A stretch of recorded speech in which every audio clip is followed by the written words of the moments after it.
Most men think power is all fists, finance, or force. But the deadliest weapon ever forged is laughter. Not the kind from sitcoms or stand-up specials. No, I'm talking about cold, sharpened ridicule, sarcasm with a blade, designed to slice through ego, authority, and delusion. Voltaire didn't overthrow kings with swords, he humiliated them with wit. He didn't shout, he mocked, and that's far more terrifying. Here's the reality. In a world bloated with propaganda, posturing, and pretense, ridicule is subversion. It's rebellion without riot. It's the quiet guillotine that severs the head of power without lifting a hand. When a tyrant is feared, he holds control. But when a tyrant becomes a joke, he's finished. You don't obey a punchline. You don't worship a clown. Voltaire understood that better than anyone. He lived under censorship, the boot of the monarchy, and the iron grip of religious dogma. And still, he laughed. Not to escape, but to destroy. His sarcasm was a scalpel, cutting deep into institutions, exposing rot, unraveling lies. That's the kind of laughter I'm talking about. But this isn't about history. This is about you. Because in your own life, whether it's toxic bosses, manipulative friends, fake influencers, or weak ideologies, you're surrounded by people and systems that try to control you. They want you to bow, obey, and play dumb. But what if you learn to dismantle them? Not with rage, but with ridicule. This is the philosophy of controlled mockery, the art of weaponized wit. You want to become dangerous? Learn to laugh strategically, not as a gesture of joy, but as a tool of rebellion. Because when you laugh at what's supposed to be feared, you break the spell.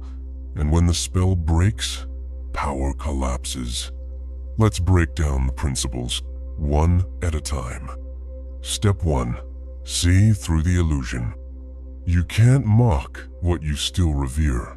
You must first see the lie.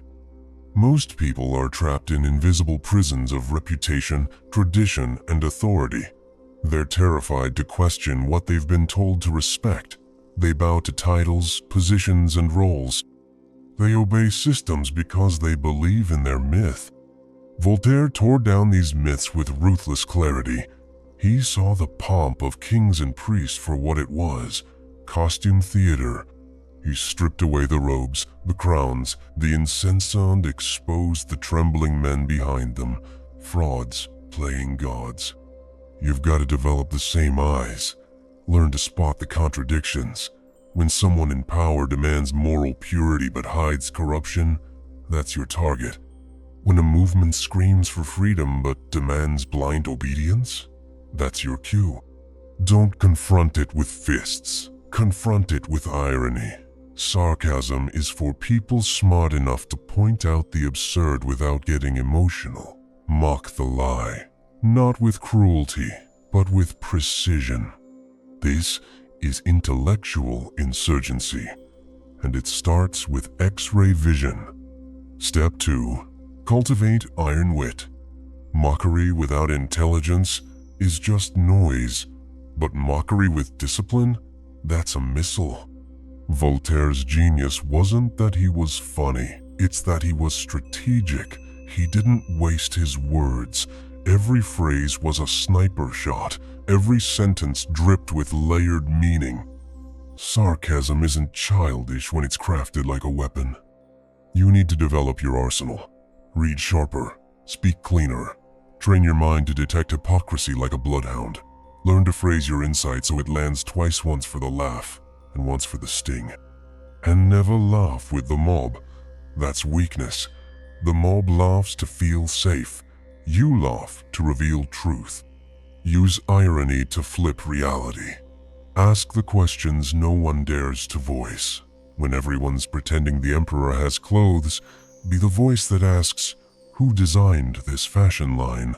Watch the illusion crumble. Step 3. Target ideologies, not individuals.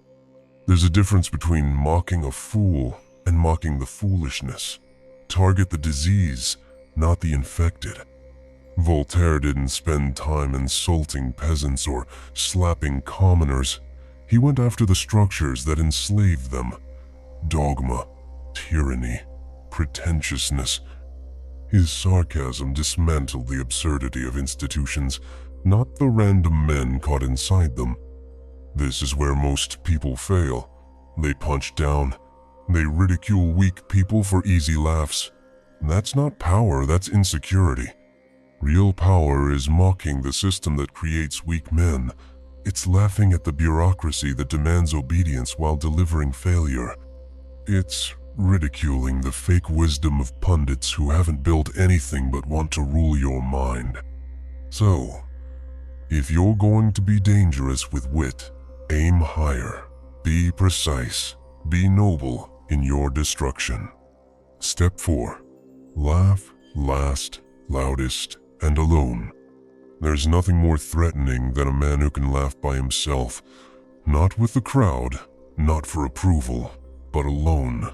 Because that man doesn't seek validation, he reveals it as a joke. Voltaire was exiled, imprisoned, threatened, but he never begged. He laughed, and history remembers him, not his jailers. You have to learn to walk alone in your beliefs. Use ridicule as a lens, not just a weapon. When the world obsesses over trends, laugh from the outside. When your peers worship status or bow to celebrities, chuckle not because you're superior, but because you see the trick. This kind of solitude isn't isolation, it's elevation. You become untouchable when you're not emotionally tethered to the circus. And when the mob turns on you, as it always will, remember, their anger is proof your laughter hit the mark. Step 5. Use humor to smuggle truth past defenses. Here's the uncomfortable truth. Most people can't handle the truth. Not when it's loud, not when it's direct, not when it threatens their identity. They'll block it, fight it, label it toxic. But sarcasm slips under the radar. It's truth wearing a grin. Voltaire mastered this. He didn't shout, "The church is corrupt." He cracked a joke about heaven charging entrance fees. He didn't scream, "The king is a fool." He implied it by describing royal decisions with the sophistication of a drunk goat. And the public? They laughed and they learned. Truth delivered without resistance. If you want to impact people, stop preaching. Start weaving your insight inside a smirk. Humor disarms. It bypasses the defenses of ego and ideology. A sarcastic question can expose more than 1,000 facts. You're not here to comfort. You're here to challenge. And the most effective way to challenge a lie? Make it look ridiculous. Make people laugh at it, not just see it, mock it. Once they've laughed, they can't unsee it. The mask slips. Your words become Trojan horses, carrying wisdom into minds that would otherwise shut down, and that's how revolutions begin. Not with bullets, with jokes that hit harder than bullets ever could. Step 6. Don't beg for permission to offend. Let's get one thing straight. If you're afraid to offend, you're already neutered. You're already playing defense. Voltaire didn't ask for permission. He knew the game. Truth has enemies. Power hates exposure. And sarcasm sharp, fearless sarcasmus, the ultimate spotlight. You shine it where they don't want it. And when they scream, "That's offensive," it means you nailed it. We live in a culture obsessed with comfort. Everyone wants to feel good, be affirmed, get patted on the head. But real growth doesn't come from comfort. It comes from confrontation. And sarcasm is confrontation with a smirk. Stop trying to please everyone. You're not a clown. You're a fire starter. You're not here to play nice. You're here to expose fraud, dismantle falsehood, and that means someone's going to get upset. Let them. Offense is the price of truth, and those who can't handle it are better off walking in circles while you walk ahead, alone, sharp, and laughing. Step 7. Turn the mirror inward. Here's the part most self-proclaimed iconoclasts miss. You're not immune to your own sarcasm. You want to be powerful with mockery. You better be the first to mock yourself. Voltaire didn't just go after kings and priests. He ridiculed philosophers, scientists, writers, himself. Because real strength isn't pointing the blade outward, it's turning it inward first. Look at your own contradictions, your own cowardice, your own delusions, and laugh.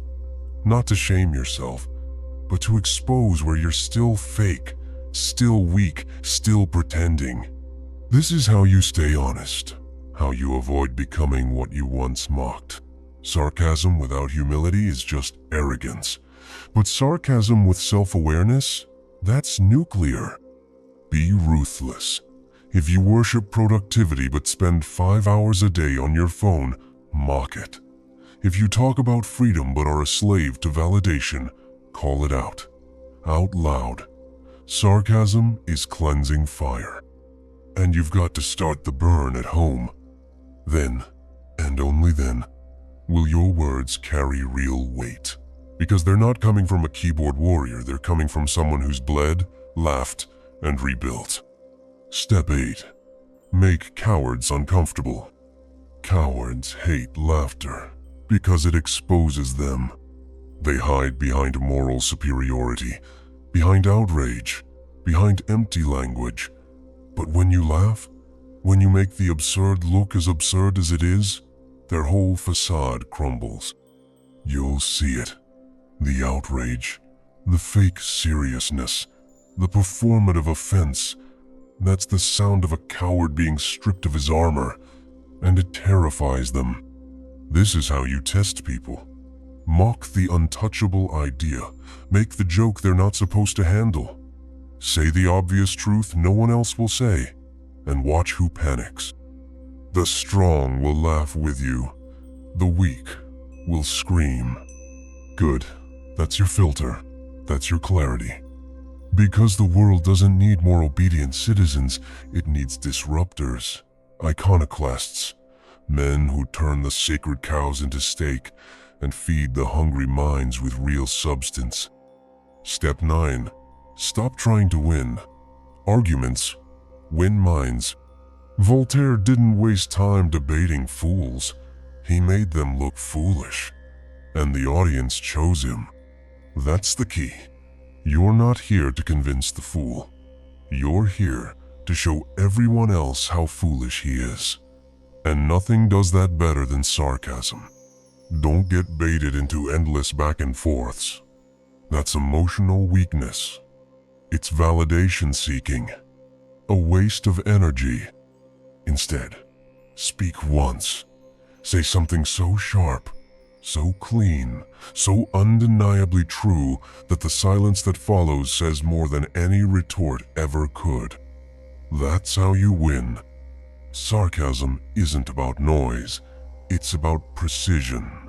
Use it to collapse bloated arguments, to pierce ideology with a single line, to reveal the emperor's nudity without raising your voice. A man who can laugh and be right doesn't need approval. He controls the room without needing to shout. He owns the narrative without needing to dominate. Step 10. Sharpen, refine, repeat. This isn't a one-time trick. This is a craft, a discipline, a lifelong sharpening of your mind and your mouth. Voltaire didn't become a master by posting memes or trolling online. He read deeply. He thought ruthlessly. He refined his language like a weaponsmith sharpening steel. You must do the same. Study great satirists. Read real literature. Write with purpose. Speak with precision. Test your ideas in the real world. Watch the reactions. Refine. Improve. Sarcasm without substance dies fast. It becomes whining.